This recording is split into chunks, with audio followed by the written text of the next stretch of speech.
Je suis Nicolas Géraud, j'ai créé les Cafés Collapse et je suis consultant, chercheur freelance. Je travaille sur les notions de résilience pour un grand centre de recherche français. Dans ce cadre, une partie des résultats qu'on a générés ont intéressé l'armée pour une présentation qui était semi-publique et au titre d'une contribution à un débat qui est très actif actuellement. Je voudrais vous proposer quelques extraits que je peux publier avec l'accord de mon client sur ce qui s'y est dit, sous la forme de 3 podcasts.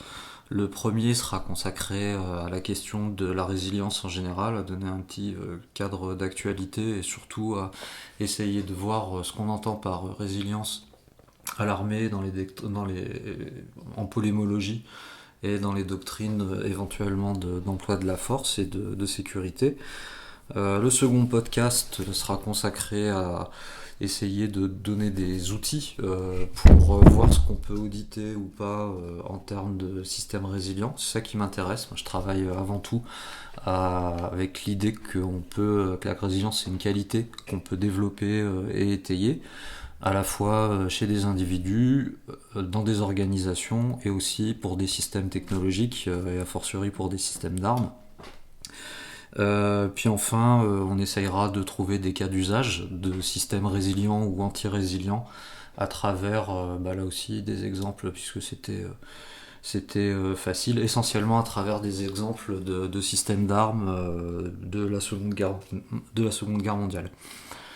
Voilà, encore une fois, ce faisant, ce que j'espère faire, c'est amener ma pierre à un débat qui est pas simple, qui a une grande actualité et où je pense qu'il y a beaucoup de choses intelligentes qui peuvent se dire j'espère ajouter ma pierre encore une fois. Alors, dans ce premier podcast, en fait, ce que je voudrais vous proposer, c'est donc un tour d'horizon de finalement ce qui se dit en termes de débat public sur ce qu'est la résilience, quelle place ça vient de prendre d'une façon spectaculaire dans le débat public, et puis tout de suite de connecter cet environnement social aux dispositions que peut avoir l'armée, en particulier l'armée en général, les armées occidentales en général, et l'armée française en particulier, par rapport à ce débat, par rapport à ces notions. Ça nous permettra d'essayer de commencer à imaginer la place que pourra avoir la notion de résilience dans l'armée de demain. Alors, résilience aujourd'hui, c'est d'abord peut-être dans l'actualité le projet de loi qui s'intitule Lutte contre le dérèglement climatique et renforcement de la résilience face à ses effets. C'est pas la première fois que ce gouvernement emploie ce terme, on sera amené à en reparler. Il a évidemment été utilisé pour l'opération Résilience, qui était une demande de la nation à l'armée pendant le premier épisode de confinement en 2019, 2020, pardon, quand il s'agit d'installer des hôpitaux de campagne dans quelques régions qui étaient particulièrement victimes de l'épidémie de Covid et quand les urgences étaient saturées. C'est un emploi possible de résilience et je note que c'est directement connecté à la crise climatique. On verra que par la suite, c'est une notion qu'on va être amené à redévelopper.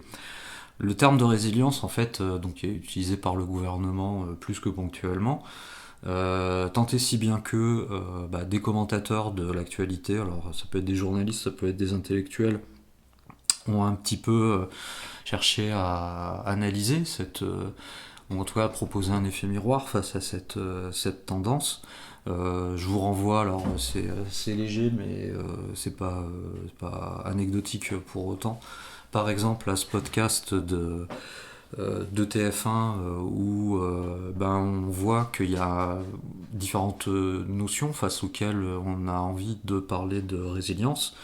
Ça a pu être utilisé par exemple pour ce qui est de la disposition des Français à subir les différents épisodes de confinement, à être atteint psychologiquement par les attaques terroristes et puis à dépasser éventuellement, on peut le souhaiter, les affections afférentes. ou encore à d'autres notions. Donc ça, c'était pour dire que effectivement, c'est un bon anglicisme, un buzzword, hein, un mot très à la mode. On peut s'en féliciter ou pas. Alors il y en a un qui clairement ne s'en félicite pas et saisit la balle au bon. C'est Thierry Ribaud qui est un universitaire français, chercheur au CNRS je crois, qui vient de publier un essai où il explique que en fait le problème de la résilience, c'est que tacitement ça promeut un accommodement à la faillite écologique face à laquelle on se trouve. Lui s'insurge contre ça parce que pendant qu'on cultive la résilience ou qu'on envisage des politiques de résilience, en fait, on ne cherche pas à comprendre les causes profondes de cette faillite écologique.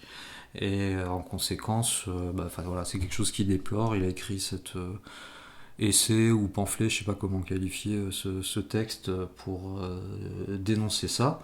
Peut-être aussi, mais là je dois peut-être forcer le trait par rapport à cette pensée que je ne maîtrise pas. Peut-être qu'aussi qu'il pourrait reprocher à la promesse de résilience qui est faite par nombre consultants et intellectuels ou enfin, penseurs de cette nouvelle disposition. Peut-être qu'aussi il pense que dans les faits il pourrait être critique sur le fait que ça se cultive vrai ou pas. Si c'est le cas, il a un argument qui mérite d'être entendu. Moi je le pense pas, ce que je vais essayer de vous montrer par la suite, c'est que effectivement la résilience peut être entendue comme une qualité et que cette qualité peut être développée, que ce soit à l'échelle d'un individu, d'organisation ou de systèmes complexes. Évidemment, c'est pas les mêmes mesures pour les mêmes objets, mais il y a quand même quelques points communs, quelques critères qu'on peut qualifier de méta-design ou d'orientation de conception qu'on va pouvoir transposer en fonction de retours d'expérience sur des épisodes où la résilience s'est manifestée. Et on peut l'espérer en anticipation d'événements délétères auxquels on va devoir faire face. Et ces événements délétères, en fait, j'apporte un premier distinguo. Il ne s'agit pas uniquement d'épisodes de crise violente regroupés dans le temps. Il s'agit aussi probablement de résistance ou de résilience, on va voir la nuance, face à ce que j'appelle des effritements, une espèce de 12 euphémismes pour parler du pourrissement. Ça peut être le pourrissement d'un écosystème, ça peut être le pourrissement d'un champ de bataille, ça peut être des tas de changements comme ça, mais qu'on sait à la fois inéluctables dans leur pente, relativement longs, étalés dans le temps, et néfastes, voire funestes si on n'y prend pas garde, et si on n'est pas capable de faire preuve de résilience sur le système ou les individus auxquels ce stress s'adresse. Alors, d'autres endroits, il y a des tas d'endroits dans le monde où on pense la résilience, hein, on ne vient pas d'inventer le concept, mais notamment on pouvait s'y attendre le Japon, où il y a depuis maintenant depuis quelques années, un ministère de la résilience qui a été mis en place pour mettre en place des mesures de résilience. Et là, on est clairement dans une posture face à des crises, à des épisodes, encore une fois, violents, inattendus ou en tout cas mal anticipés par les politiques publiques et l'archétype de cet épisode, c'est la crise de Fukushima.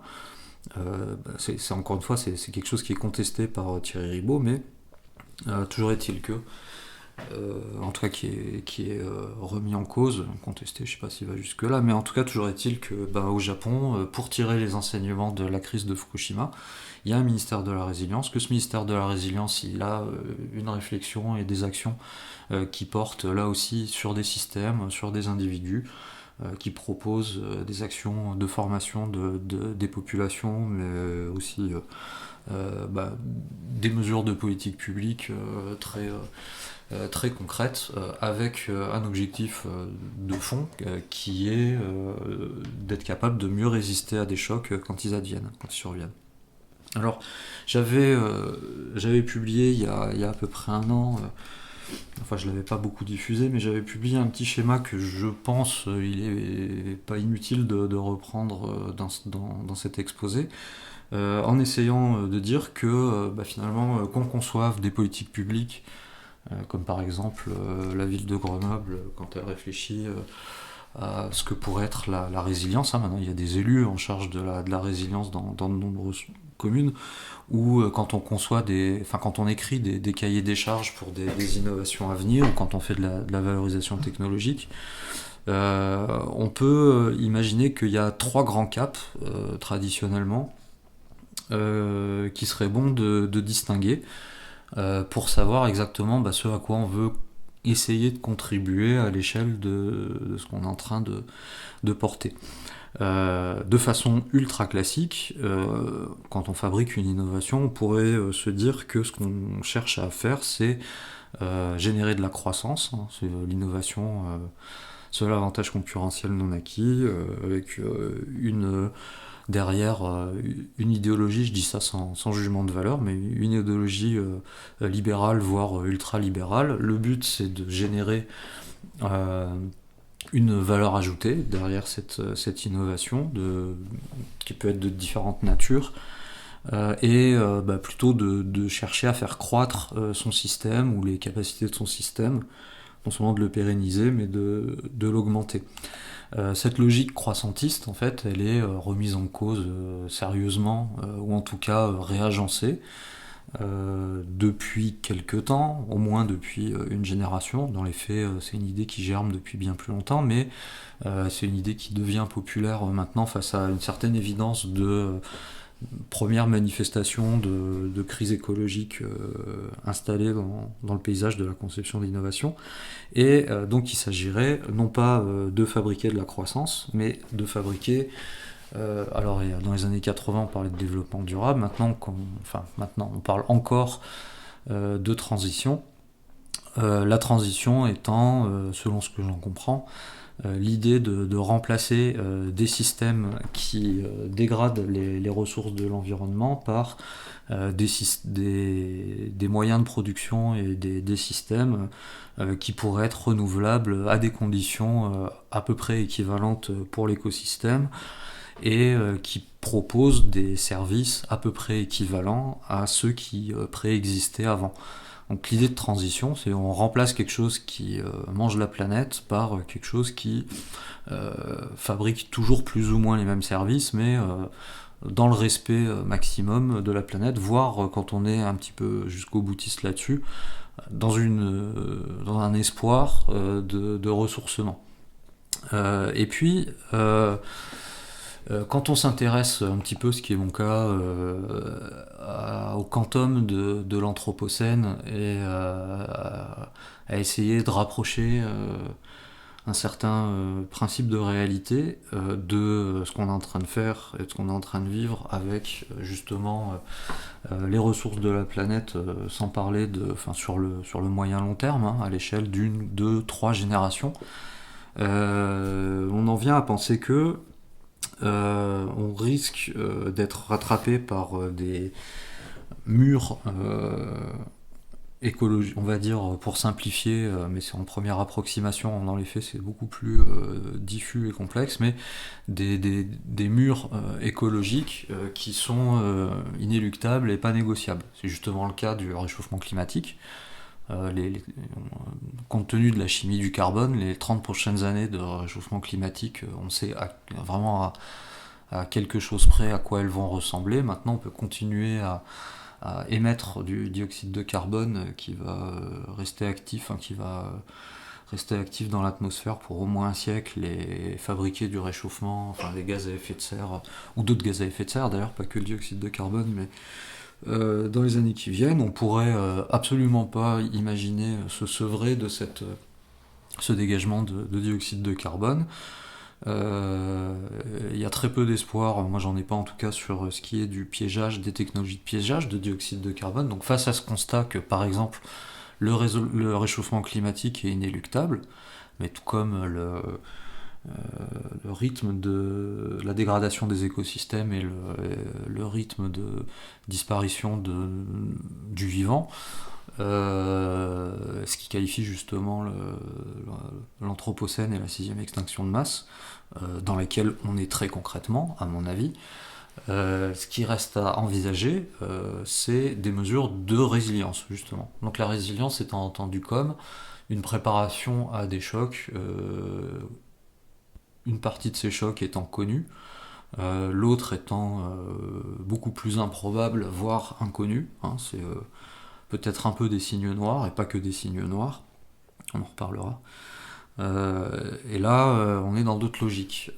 Mais ce schéma, en fait, il ménage la possibilité d'intersection ou de rencontre entre ces différentes politiques, même si l'essentiel par exemple, enfin, si je le lis comme ça, des mesures et des politiques et des innovations croissantistes en fait excluent par exemple des mesures de transition. On peut imaginer qu'à certaines conditions, il faut l'auditer de façon un petit peu fine, certaines innovations, certains systèmes, certaines façons de fabriquer la ville peuvent à la fois fabriquer de la croissance et contribuer à la transition énergétique. Moi je l'exclus pas en tout cas. Ce qui est beaucoup plus improbable, c'est cette espèce d'endroit ultra vertueux où on arrive à la fois à fabriquer de la croissance tout en étant dans des postures de développement durable, voire de ressourcement, et en fabriquant de la résilience.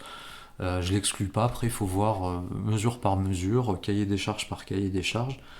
Mais voilà, c'était pour dire que fondamentalement, au moment où on pense une politique, ou encore une fois où on pense une innovation, il s'agit quand même d'être un petit peu ferme sur le cap et la philosophie politique et économique qu'on est en train de servir. La mienne, c'est d'abord d'essayer de défricher, parce que c'est beaucoup plus neuf que les deux autres, ce que pourrait être une politique de résilience. Mais ça ne veut pas dire que j'ignore d'autres possibilités. J'en vois en revanche pas de quatrième possible. Alors, je vous parlais de signes noirs, c'était pour dire que c'est une notion que j'emprunte à Nassim Nicolas Taleb. Bon, je ne veux pas trop revenir dessus, on en avait parlé dans des cafés collapse, et c'était juste pour dire que la question que ça pose, c'est est-ce que fondamentalement, en tout cas en retour d'expérience, est-ce que ce qui advient comme imprévu était ontologiquement imprévisible. C'est-à-dire que, en fait, on peut imaginer qu'un signe noir, enfin, on peut, si vraiment on fait des efforts, imaginer qu'un signe noir va apparaître, mais le plus souvent, c'est quand il apparaît qu'on comprend que il y a la possibilité pour un signe dans son génome de devenir noir. En revanche, en termes de probabilité, c'est tellement pas probable qu'on ne l'avait pas nécessairement conceptualisé ou imaginé avant d'en voir un. La question qui va se poser face aux crises et face aux effritements qui sont devant nous, c'est qu'est-ce qu'on peut penser tout de suite derrière face à ces scénarios le plus souvent délétères, face auxquels est-ce qu'on choisit de se préparer ou de ne pas se préparer. Mais gouverner, c'est prévoir, et voilà. Et après, qu'est-ce qu'on ne peut radicalement pas penser. Moi, je pense que le panorama de l'Anthropocène, en tout cas c'est le sens de ce que je comprends dans l'exercice collapsologique, la réflexion systémique qui mène, les efforts prospectifs qu'on peut faire et les méthodes qui existent, devraient nous permettre en tout cas de qualifier de façon bayésienne, hein, c'est le mot riche pour dire qu'on va mettre des probabilités derrière des événements. Des événements qui vont avoir un indice de gravité relativement élevé. Et on en revient à une culture. Alors là, pour le coup, de Nicolas Taleb, on passe à quelque chose que je vais développer dans le deuxième podcast, qui est les emprunts qu'on peut faire à la gestion du risque et aux techniques de gestion des risques, ce qui sera une réponse partielle mais utile à la fabrication de résilience, ou en tout cas à l'audit de la résilience potentielle de différents systèmes. Voilà. C'était voilà, cette petite réflexion pour introduire, mais de façon générale, la question de l'imprévu et de l'imprévisible dans le monde dans lequel on est. Alors justement, le monde dans lequel on est, d'un point de vue, cette fois-ci, d'un point de vue de polémologues, hein, donc de gens qui s'intéressent à la science des conflits, quel est-il et vers quoi est-ce qu'on va? Depuis la fin de la guerre froide, en fait, les militaires, en particulier les militaires américains, ont emprunté aux disciplines de gestion et un truc qui n'a pas vraiment d'équivalent chez les universitaires français, dans les disciplines qui s'intéressent au leadership, dans la culture nord-américaine, une notion qui est VUCA, hein, en anglais, qui a été traduit par VICA, c'est l'acronyme de complexe, volatile, ambigu et incertain, pour qualifier l'environnement géostratégique dans lequel on allait rentrer. On quittait une opposition bipolaire avec quelques possibilités de conflits un petit peu soupape, délocalisés, pour par exemple l'Afghanistan, enfin la présence russe en Afghanistan, ou la guerre du Vietnam, ou ce genre de petits conflits où le jeu d'acteurs était relativement clair, voilà, qui servait de soupape à l'opposition des deux blocs, pour rentrer dans un environnement beaucoup plus incertain, où les États-Unis allaient certes se retrouver hégémoniques, mais où les sources de conflictualité allaient être beaucoup plus diffuses, et ça allait générer des doctrines d'engagement différentes. En fait, voilà, donc ça a qualifié cet environnement polémologique, donc plus d'incertitude dans les effets de l'engagement, plus de volatilité dans la localisation des conflits, par exemple, des conflits encore plus asymétriques, mais en même temps asymétriques. Alors on va voir que pour le coup, l'avantage technologique est en train de, les cartes sont en train d'être redistribuées là-dessus aussi. Encore plus de complexité, et pas juste diplomatique, et puis pas pareil, encore plus d'ambiguïté. Je pense que ce contexte, en fait, on est aussi en train de le quitter. Alors temporairement, je vous propose, je rentrerai pas dans les détails de cette analyse dans le cadre de ce podcast, mais on va faire une simplification, et je vous propose de dire que depuis la guerre en Syrie, en tout cas les dernières années du conflit en Syrie, on va dire qu'on est rentré dans un monde VICA++, et on va voir comment ça rejoint les visions stratégiques et les projections d'emploi de la force de l'armée française dans les slides qui viennent. Mais voilà, par défaut, disons que VICA, ça s'arrête à peu près aujourd'hui, et temporairement, on va dire qu'on rentre dans un monde VICA++. Ce qui a aussi des implications sur le leadership, va sans dire. Alors, quel document a été publié par l'armée, en tout cas par l'armée française, pour justement qualifier le monde dans lequel on rentre et le monde auquel on se prépare? Je vais me baser sur quelques rapports dans les slides qui viennent, en commençant par la vision stratégique du CEMAT, hein, donc le chef d'état-major de l'armée de terre, intitulé Supériorité opérationnelle 2030, qui date qui va avoir un an là bientôt, au moment où je publie ce podcast. Et alors il y a une chose à retenir de ce document, c'est la notion de durcissement de l'armée, de l'armée de terre, ce qui a des implications très concrètes en termes de programmation militaire, de demande face à ses fournisseurs, de doctrine d'emploi de la force, et de préparation à des conflits d'une nature différente de celle qu'on a connue dans les années récentes. Je développerai pas, et je trouve intéressant de relever que le mot de résilience est employé deux fois, enfin plutôt avec deux exceptions dans ce document. La résilience pour l'armée de terre dans le cadre de cette vision stratégique, c'est d'abord une armée de terre qui est résiliente, enfin c'est d'abord une qualité de simplification, issue d'un effort de simplification, ce qui veut dire, comme on a simplifié des systèmes que on va être capable de les opérer dans des conditions dégradées ou conflictuelles encore plus dures, justement, ou qu'on va pouvoir les maintenir à chaud. Ça, c'est des choses qui m'intéressent et que je développerai pareil dans le deuxième et beaucoup dans le troisième podcast. Ça a l'air de rien comme ça, mais dit autrement, ça revient à signifier que on résiste à la tentation de la surenchère technologique pour fabriquer des systèmes d'armes, des chaînes de commandement et pour former des soldats. Donc moi ça m'intéresse.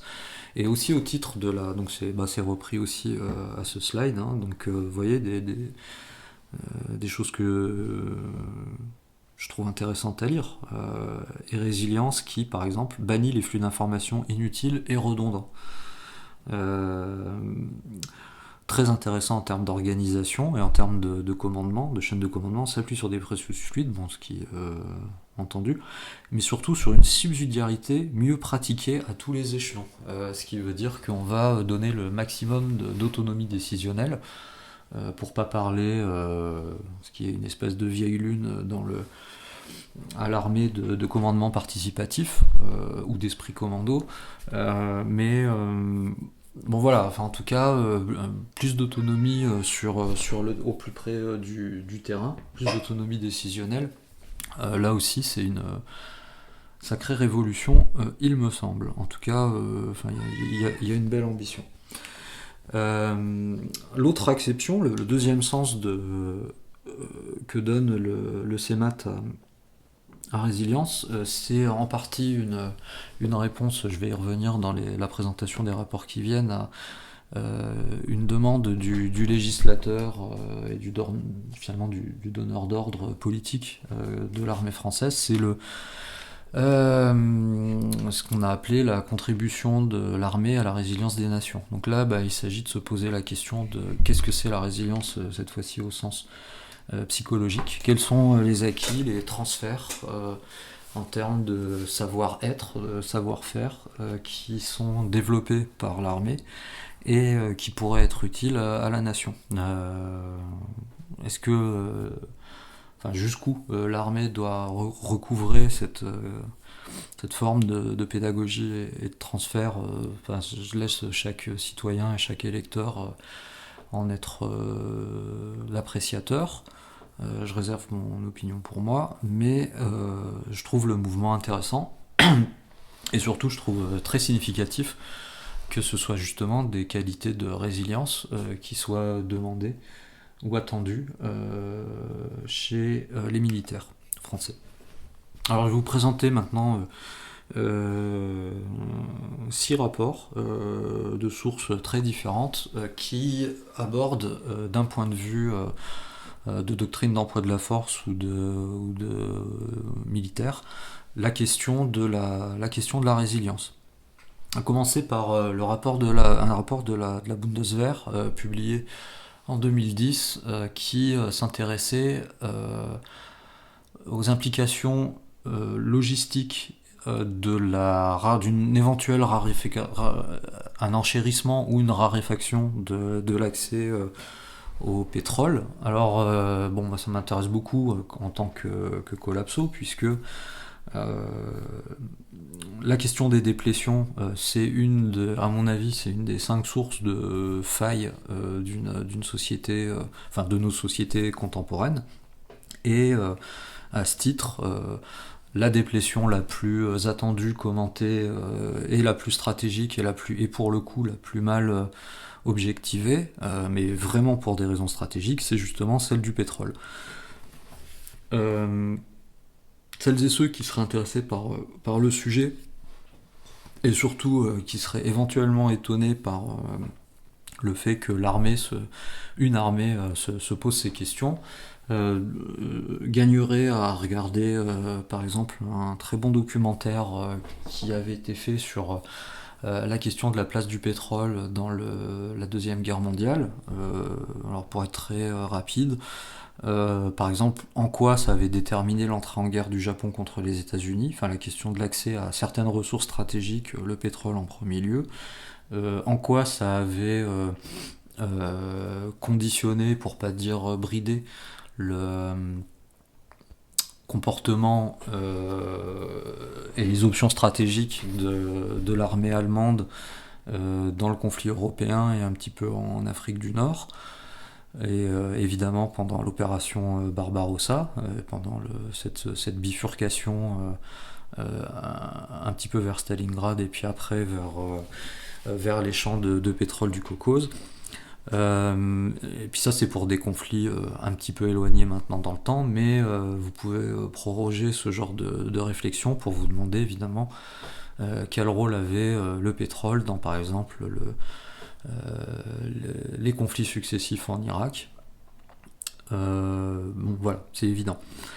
C'est évident que c'est central géopolitiquement et c'est évident que c'est à la fois un déclencheur et un conditionnement des capacités des nations à faire la guerre. La Bundeswehr s'y est donc penchée sérieusement. Dans ce rapport, vous pouvez trouver des considérations notamment sur les ressources existantes, prouvées, ainsi de suite. C'est très sérieux et évidemment, il y a quelques considérations aussi sur le redimensionnement des systèmes d'armes pour être moins gourmand en pétrole. À noter, je ne vous indiquerai pas les sources, mais que l'armée française a significativement les mêmes réflexions avec un petit décalage et que par ailleurs la ministre des Armées a fait la même demande à l'armée, c'est-à-dire de chercher à être un peu plus sobre dans son usage de cette ressource. Je saute un peu du coq à l'âne, mais j'espère ce faisant faire un bon effet un premier effet de panorama des considérations sur la résilience à l'armée. La garde nationale américaine, à travers notamment ses unités au Wisconsin, dispense des cours au titre de cours de formation de ses sous-officiers et de ses officiers sur la résilience.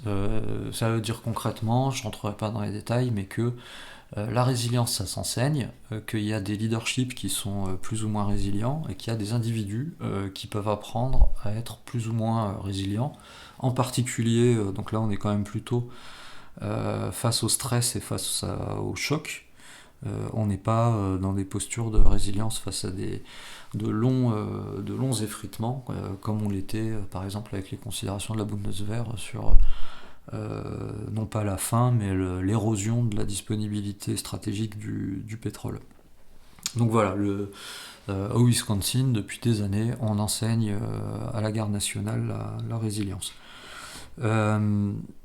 Opération Résilience, je vous en parlais tout à l'heure, c'était évidemment la mise à disposition d'hôpitaux de campagne en proximité de CHU dans les régions les plus touchées de la pandémie, du premier pic de la pandémie SARS-CoV-19. Voilà, je ne développe pas, j'en ai déjà parlé. Pour autant, c'est loin d'être la première fois qu'on entendait parler de résilience à l'armée. Le mot était déjà utilisé dans le document cadre, le plus important pour l'armée, qui est le livre blanc Défense et Sécurité nationale.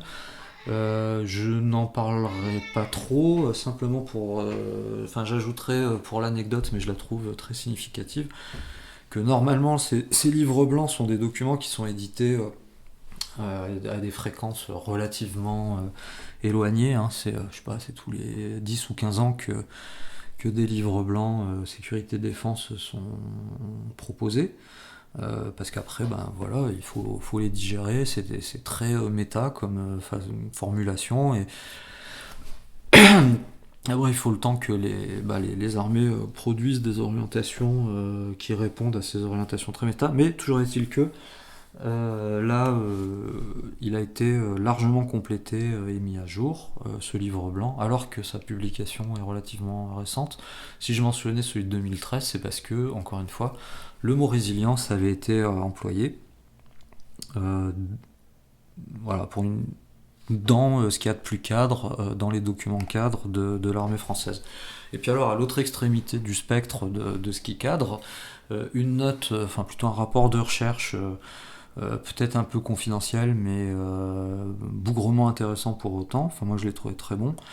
Euh, il s'intitule La contribution des armées à la résistance de la nation, aspect humain et organisationnel, proposé par la Fondation pour la recherche stratégique, deux chercheurs, Frédéric Coste et puis Elisandre Nexon, qui nous propose de répondre en fait à une demande d'une parlementaire. Justement, c'est pareil, je vous en ai déjà un petit peu parlé, pour essayer de comprendre en quoi les armées étaient des cadres dépositaires de réflexion sur ce que pouvait être la résilience, là dans un sens psychologique, et comment est-ce qu'on pouvait former des populations à plus de résilience, ou en tout cas diffuser et s'aimer cette culture de résilience. Alors c'est un très bon travail de recherche, je peux que vous inviter à le lire, c'est public. Euh, c'est notamment un très bon travail de recherche parce qu'il pose un cadre conceptuel, en particulier du point de vue de la psychologie clinique, qui est, qui va vous économiser beaucoup de temps de lecture et de tâtonnement par ailleurs. Enfin, tout est bien posé.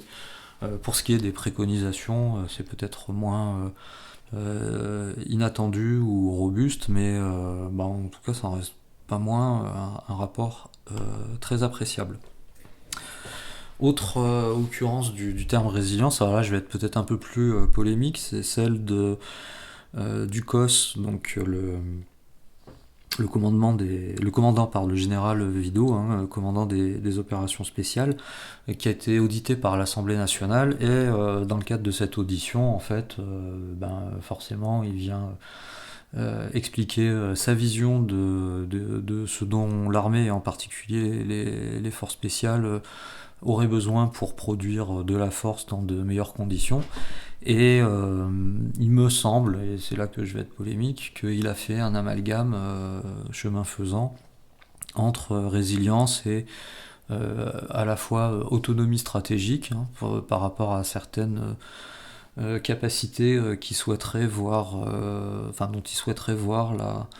la haute main de la production rapatriée en France, ou d'être moins dépendant euh, d'alliés prestigieux, soit être moins dépendant d'alliés prestigieux, soit être moins dépendant de fournisseurs qui sont pas nationaux, pour produire du matériel ou des ressources militaires utiles aux forces spéciales.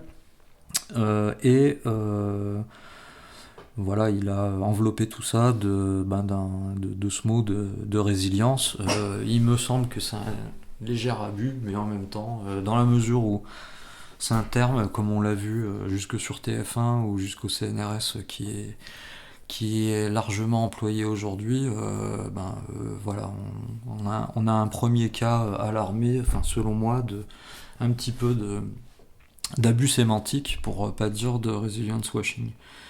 Voilà, pardon pour le coup de pied de l'âne, mais je voulais l'évoquer. Alors, pour devenir encore plus spécifique, peut-être, maintenant qu'on a vu que, encore une fois, le mot avait au moins deux sens à l'armée, la résilience au sens de cette simplification, et puis la résilience au sens d'une qualité psychologique qui fait qu'on sait résister à des chocs, parce que fondamentalement on s'y est préparé. Donc on est plus capable que des gens non préparés à faire face, ce qui implique des qualités qui sont notamment recensées dans le rapport contribution des armées à la résilience de la nation. Qu'est-ce qu'on peut dire de ce que seraient quelques premiers cas de résilience ou de non-résilience. D'abord, en fait, je reviens à ce que je disais tout à l'heure sur les différents sens de résilience, et ce que je vais essayer de le développer. Il faut pouvoir distinguer résilience de résistance de persistance. La résilience, c'est quelque chose de différent. Pourquoi je fais ça? Si vous allez, alors pardon, je vais encore refaire un détour par la sémantique, mais ça permet vraiment, je pense, d'installer le débat et les outils que je vais proposer par la suite. Si vous allez sur Wikipédia, vous allez vous rendre compte qu'il y a pas moins de 11 disciplines, au moins, qui se sont appropriées la notion. Et en fait, elles le font d'une façon qui leur appartient, enfin pour que ça puisse fonctionner. Alors, de façon schématique, puis à la limite, il n'y a pas besoin d'en savoir plus. À l'origine, la résilience, ça intéresse surtout les sciences dures, en particulier la physique des matériaux, qui va qualifier de la résilience, par exemple, la mesure du choc que peut absorber un métal sans perdre l'essentiel de ses qualités et si possible en retournant à l'état initial avant le choc. Donc voilà, ça vient de là. Par la suite, la psychologie, c'en est, entre autres, mais c'est ça qui était significatif, la psychologie s'en est accaparée, et ce qui va intéresser le psychologue, c'est plutôt ce qui se passe pendant le choc, qui dit déjà quelque chose de la résilience dont l'individu est capable, et la possibilité de réparation de ce choc, mais on va dire qu'après il s'agit quand même plutôt de vivre avec la trace, voire les séquelles de ce choc, plutôt que de prétendre retourner à l'état initial. Et ce distinguo, vous verrez que je l'utilise beaucoup dans la deuxième partie dans le deuxième volet des podcasts sur les outils d'audit de résilience. Et puis après, plus récemment, on va dire qu'il y a beaucoup de disciplines autour de l'écologie générale, je dis ça par simplification là aussi, qui apporte sa contribution au débat en expliquant que la résilience, en fait, c'est ce qui se passe quand on fait basculer à l'issue du passage de points de bascule, justement, enfin quand on altère lourdement un écosystème, et pour comprendre ce qui se passe entre le basculement d'un écosystème fonctionnant à un autre écosystème probablement dégradé par rapport à l'état initial, mais là aussi sur lequel a priori on reviendra pas. Alors avec mon copain, le capitaine Grégoire Chambas de la revue militaire suisse, on a une recension qui est un peu plus complète de justement ces différentes approches de la résilience, puis plus récemment de ce courant en devenir à mon avis qui s'appelle Resilient Thinking. Mais voilà, retenons juste ça. La résilience, c'est avec la possibilité de revenir, enfin l'espoir, la possibilité, vous appelez ça comme vous voulez, de revenir à l'état initial, ou pas, ou alors on accepte que le choc ou le stress a altéré le système, l'individu ou l'organisation d'une façon tellement profonde qu'il s'agit d'envisager un autre fonctionnement.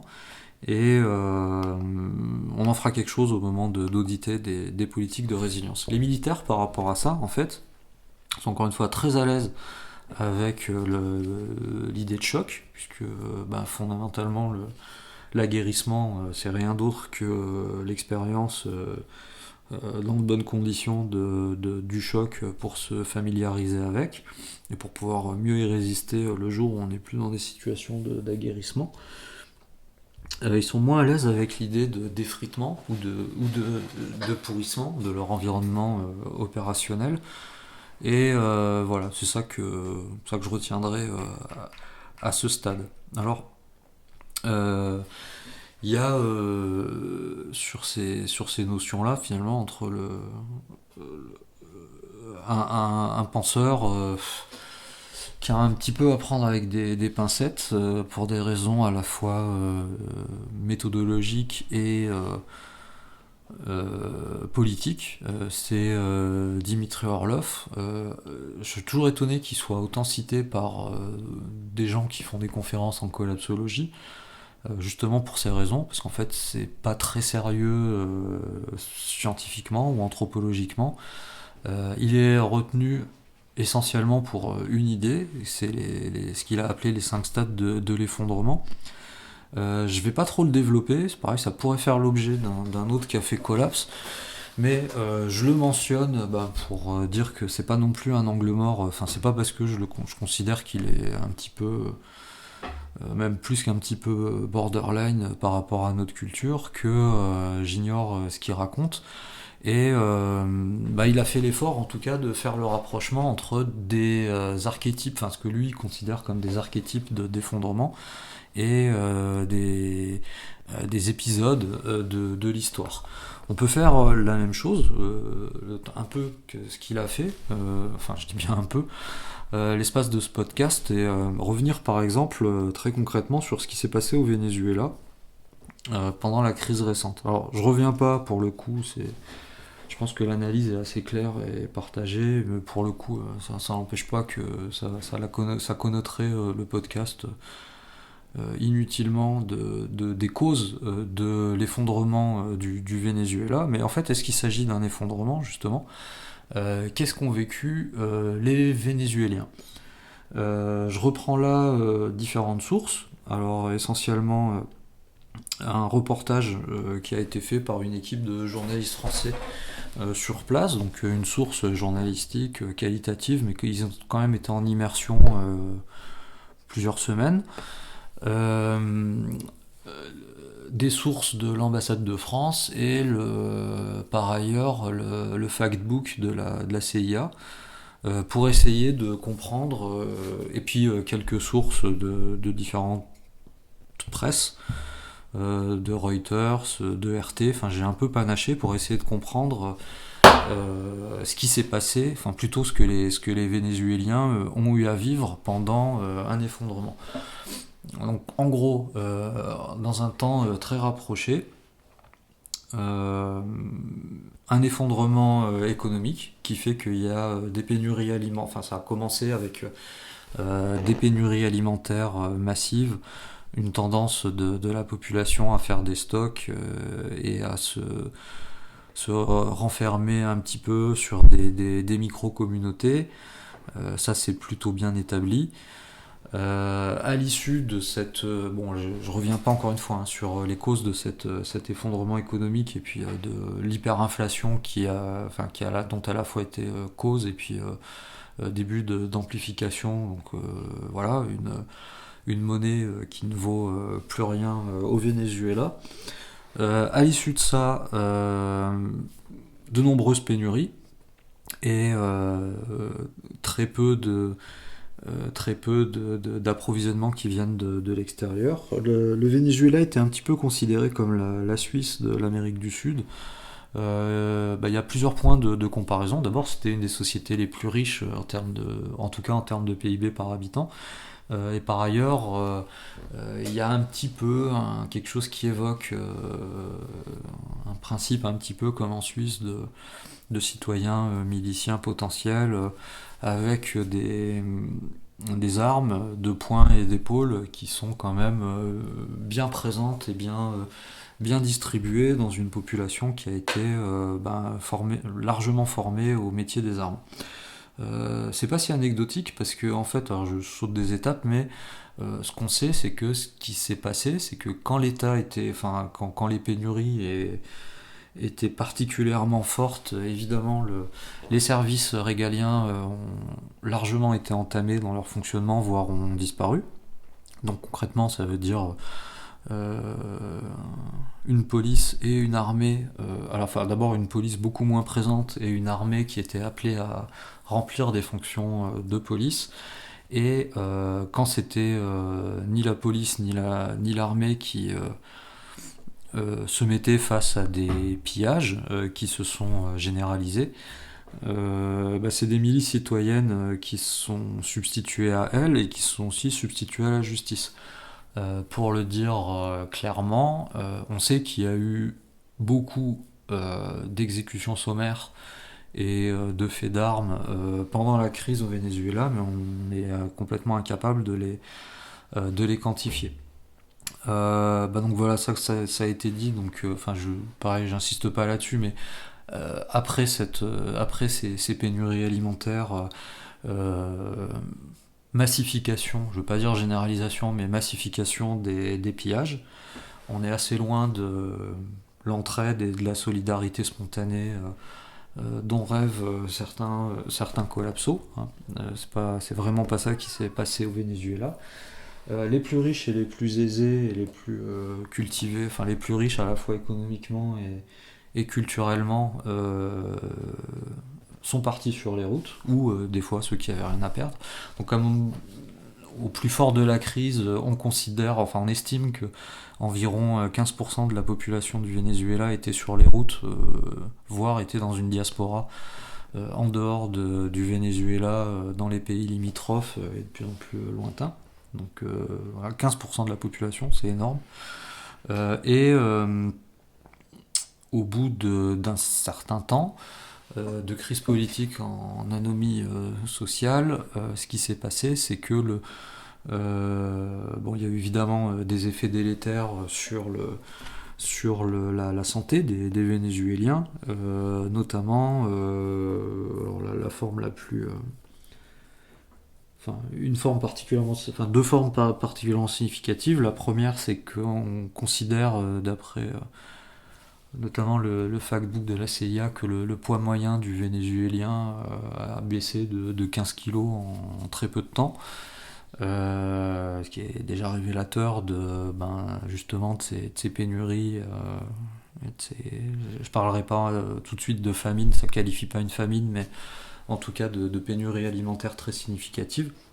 Et à l'autre extrémité des politiques de santé, les hôpitaux, pour être admis dans des hôpitaux au Venezuela, au plus fort de la crise là aussi, il fallait venir avec ses propres médicaments. Et la personne que vous voyez là sur un lit médicalisé, en fait, elle se trouve, on le voit pas bien sur ce cadrage de la photo, mais elle se trouve dans un couloir, et dans la mesure où il y a des restrictions massives d'accès à l'électricité, y compris dans les hôpitaux, hein. Faut pas considérer que les groupes électrogènes ça marche bien longtemps quand on en est là. En fait, cette personne va mourir parce que très prosaïquement, on n'a pas pu transporter son lit médicalisé à l'étage du dessus ou du dessous, dans la mesure où il n'y avait plus d'électricité et donc plus d'ascenseur. Et évidemment, le système de santé, les médecins, et puis sans médicaments, tout explose en vol. Ça allait très vite. J'espère pour le Venezuela qui va s'en remettre.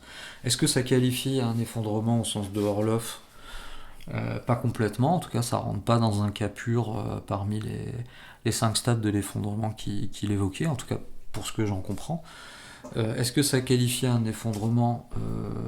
Je le pense, en tout cas par exemple au sens de ce qu'évoque Yves Cochet, c'est-à-dire la disparition de la capacité de l'État à produire des fonctions régaliennes pendant un laps de temps suffisamment long.